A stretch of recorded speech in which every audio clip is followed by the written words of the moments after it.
সালাতে দোয়া কবুল হয়। সালাতে দোয়া কবুলের 3 জায়গা।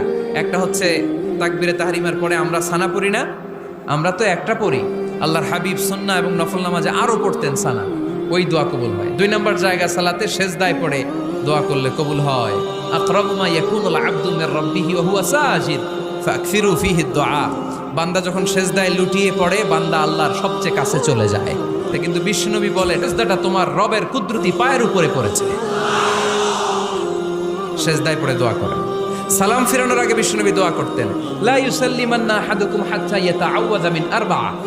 আল্লাহর হাবিব বললেন, 4 জিনিস থেকে পানাহ না আছে আমার কোন উম্মত যেন সালাম না ফিরায়। তারা যেন পড়ে, আল্লাহুম্মা ইন্নী আউযু বিকা মিন আযাবিল কবর, আউযু বিকা মিন আযাবি জাহান্নাম, আউযু বিকা মিন ফিতনাতিল মাহইয়া ওয়াল মামাত, আউযু বিকা মিন ফিতনাতিল মাসিহিদ দাজ্জাল।